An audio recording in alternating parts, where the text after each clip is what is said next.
Roubaïa toujours sous contrôle de l'AFC Bar M23 après des affrontements signalés à une vingtaine de kilomètres de là.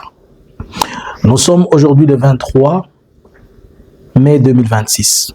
Il est pratiquement 19h55 heure locale. Bonjour, bonsoir. Je vous salue de partout où vous êtes en train de me suivre. C'est Analysons Congo. Je viens vers vous pour essayer d'analyser et partager ensemble. Si c'est votre première fois de nous suivre, likez, abonnez-vous, partagez et suivez-nous de partout. Alors, je me suis permis de prendre du temps pour venir analyser cette situation, car il y a beaucoup de rumeurs, il y a beaucoup de choses qui se disent sur les trois axes de front, à savoir le front sud, celui qui va vers Uvira, c'est-à-dire l'axe entre Luvunge et Sange, le front qui va vers nous pouvons prendre dans la zone de Kibati jusqu'en venant vers avant d'arriver à Kinigi et de Kinigi à Roubaïa. Alors, nous allons d'abord sur l'axe sud. Des rumeurs parlant d'un certain général Biamungu qui serait mort au front. Mais moi, je vais poser une question. Un général Biamungu, azalaka dessin animé, tout ça tout normal. Soki Kagame na seri wana kufite. Mutu akufa eza Kagame wana Kabila bakufa kambala moko pe baseko kambala moko. Nanga akufa kase kwaka. Makenga akufa kase kwaka. Bernard Biamungu akufa kase kwaka. Mais qu'est-ce qui fait que chaque fois on doit parler de ces gens? En fait, on parle de ces gens lorsqu'on sent que l'information de la toile, elle est saturée, elle est contre le gouvernement de Kinshasa. Bonjour Capo Delgado. Je reviens dans l'analyse de Capo Delgado. Ne manquez pas de suivre cette analyse de Capo Delgado. Bonjour là-bas. Est-ce que quelqu'un peut saluer Félix et lui dire nous sommes à Capo Delgado? Les affrontements dans toutes les lignes de front ont été provoqués par le Wazalendo et le gouvernement congolais qui attaquent les positions AFC Bar M23. Dans l'axe d'où on parle de ce soi-disant décès de ces Biamungu là, qui n'est pas le général Biamungu de l'AFC Bar M23, forget about it, et même ils savent de quel Biamungu ils parlent. Certaines informations disent que c'est il y aurait un Biamungu qui devrait être enterré à Uvira. Je ne confirme pas encore, mais ce n'est pas le général Biamungu, puisque lui, on ne peut pas l'amener à Uvira. Il n'est pas mort, il faut oublier. Alors, dans ces coins-là, le Wazalendo, notamment un certain Fieka Adoui, a menacé depuis hier, depuis le 21, de pouvoir paralyser la cité d'Uvira. Pour quelle raison? Selon le général autoproclamé Wazalendo Fieka Adoui, la FRDC, notamment la 33e région, a reçu de l'argent qui lui revient. Et le général aurait même informé les gens à Sangue qu'il va donner l'argent. Mais cet argent n'est jusque-là pas remis. Et ils pensent qu'on veut leur détourner l'argent, alors ils se sont dit qu'ils vont résoudre cette question d'une manière militaire. Si d'ici lundi, mardi, leurs argent ne sont pas donnés, ils vont paralyser la cité d'Uvira. Deuxième chose, le Wazalendo refuse cette décision, leur demanda de sortir de grandes artères, des routes principales et aller dans les lignes de front. Ce que les Wazalendo ne savent pas, cette décision, ça a été décidé par Washington et ils ont demandé ça à Félix Daeffer. Alors comme les Wazalendo ne sont pas informés, ils ne sont pas dans les sièges diplomatiques et politiques, ils ne peuvent pas comprendre ce qui est en train de se passer. Alors, toutes les lignes de front étaient bougées, sauf celle de Lubero. Et c'était des attaques faites par le gouvernement congolais sur les positions AFC Bar M23. Vers l'axe Kinigi, dont il est devenu, la cité de Kinigi est devenue star. En fait, la cité de Kinigi, comme vous le savez, Kinigi est dans le territoire de Massissi, dans le groupement Osso. On estime à 20 km, entre 20 et 30 km de Roubaïa. Le Ouazalendo et les FDLR ont bombardé, ont largué des bombes et pillé de biens de la population. Il y a des vidéos qui circulent qui démontrent comment ils ont bombardé le centre de Kinigi. Mais Kinigi est toujours contrôlé par l'AFC Barème 23, de même que Roubaïa. Qu'est-ce qui s'est passé? Vous vous rappelez que pendant un certain temps, l'AFC était en train de faire des rotations de ses troupes. Et il s'est replié de certains endroits. Alors, pendant qu'il faisait ces rotations, le gouvernement de Kinshasa a crié qu'on les a laissés des positions. Ils ont voulu et ils se sont permis de venir vers ces positions-là. Si nous prenons la situation de Roubaïa, ils s'attaquent à Roubaïa pour deux raisons. Premièrement, il faut comprendre qu'il y a une très forte coalition. Après avoir checké, après avoir balisé la zone en train de chercher à comprendre ce qui se passe, dans cette zone-là, des gens qui sont en train d'attaquer Runingu, qui voulaient aller sur Roubaïa. Ils ne sont même pas arrivés à 5 km ni à 10 km de Roubaïa.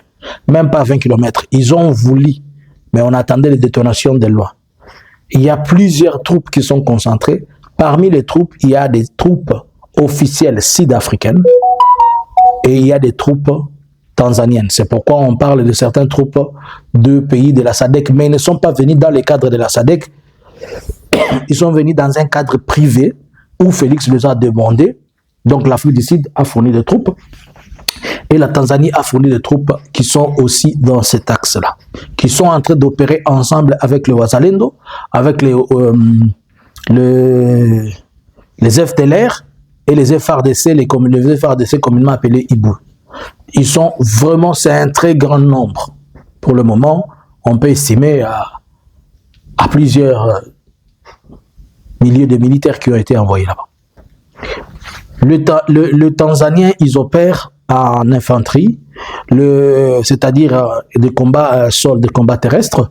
Les Sud-Africains, ils refusent de s'engager sur le combat terrestre puisqu'ils ont la mauvaise souvenir de ce qui s'était passé à Goma. Ils avaient perdu beaucoup de militaires. Alors, l'Afrique du Sud est en train de donner l'appui de l'artillerie, c'est-à-dire les armes lourdes, ils sont en train d'utiliser pour pilonner, ce sont eux qui sont en train de pilonner.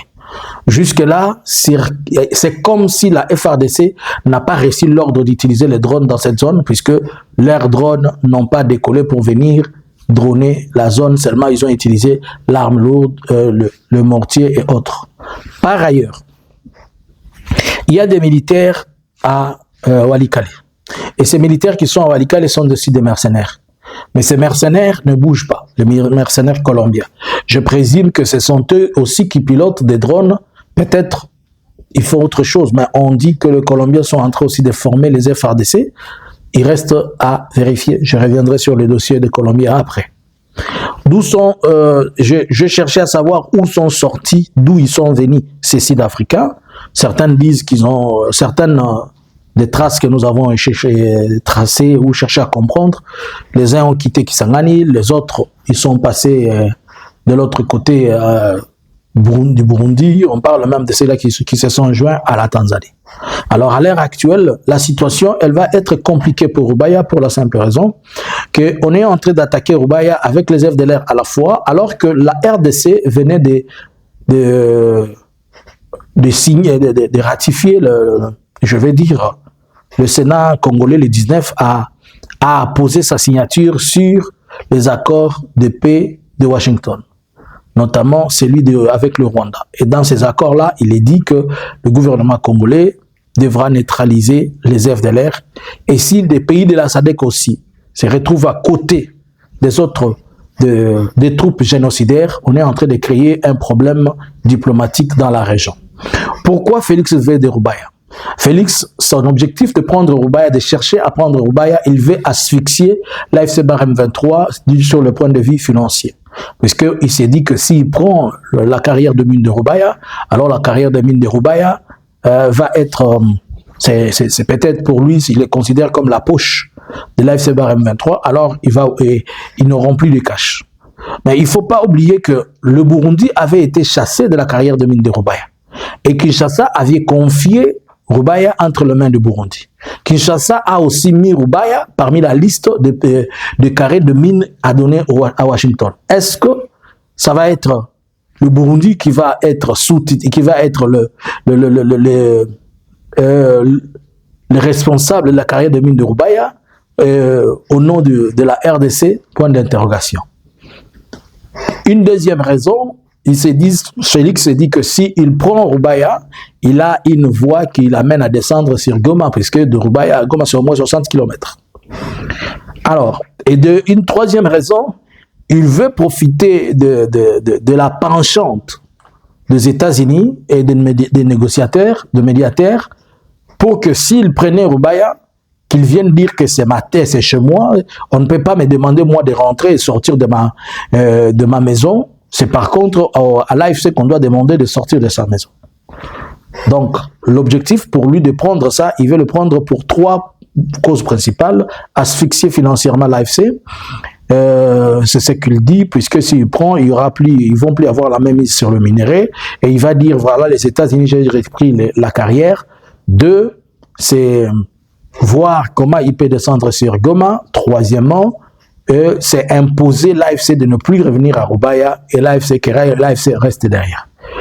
Mais à ce moment où je suis en train de vous parler, les affrontements continuent loin de Rubaya, et l'AFC, je pense que cette fois-ci, ils vont s'arranger d'aller plus loin et de pousser le soi-disant, la soi-disant coalition qui est faite de certains pays de la SADC et des troupes burundaises ainsi que des troupes de FDLR. Juridiquement, je pense que, et diplomatiquement, Félix est en train de se piéger. Après avoir signé quelque chose et après avoir rendu ces documents un document de reconnaissance internationale, il est en train de violer ce que lui-même est en train de faire. On va poser la question. Comment tes militaires sont arrivés à bombarder Kinigi alors qu'ils n'étaient pas là?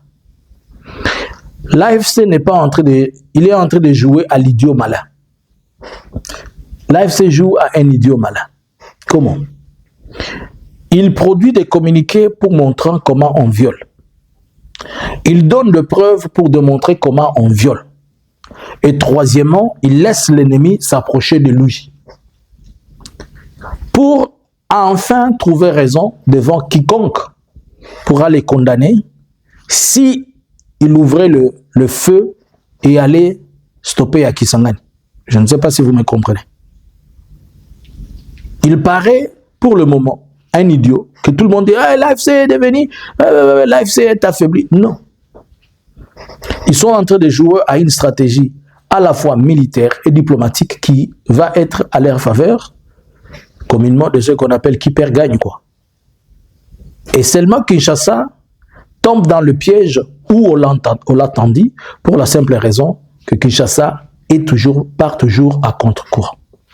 Je me pose la question. Le monsieur qui a été très mal informé pour attaquer Kigali, et il a reconnu qu'il avait eu de mauvaises informations, a-t-il de bonnes informations dans ce qui est en train de se passer ou bien on l'a encore trompé? Qu'est-ce qu'il va dire aux Américains après? On va aussi poser la question à Donald Trump. Il a dit qu'il a rétabli la paix. Est-ce que Donald Trump sait que Félix est en train de violer l'accord de paix et il est en train d'aller à l'encontre même de la parole qu'il avait donnée? Est-ce que Donald Trump sait que Félix est en train d'attaquer de position? Dans ces cas-là, on finira. Félix est en train d'épuiser toute la matière de sa protection. Il est en train d'épuiser toute la matière qui le sert de couverture.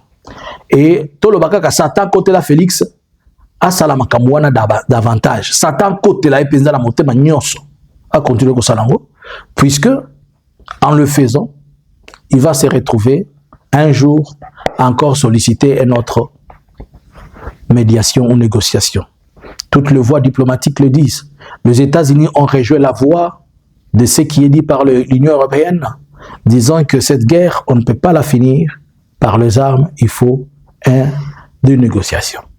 Et si c'était question des armes qui devaient finir cette guerre, combien d'armées Félix a déjà engagées? Combien des armes il a? Pourquoi récupérer ne fût-ce que 2 territoires devient un problème? Il récupère maintenant, après demain on le frappe. Attendons dans les 48 heures ici. Je pense que, à mon humble avis, quand je regarde ce qui est en train de se passer, en faisant le tour de la salle, je pense que l'AFC est arrivé à un niveau où il va prendre une décision et personne ne va lui demander de rentrer. En passant, je salue tout le monde. Bob, je te salue aussi. Alors, merci à vous tous qui ne cessez de nous suivre. Ne manquez pas de suivre l'analyse Capo Delgado. Bonjour, bonsoir. Analysins Congo subscribers.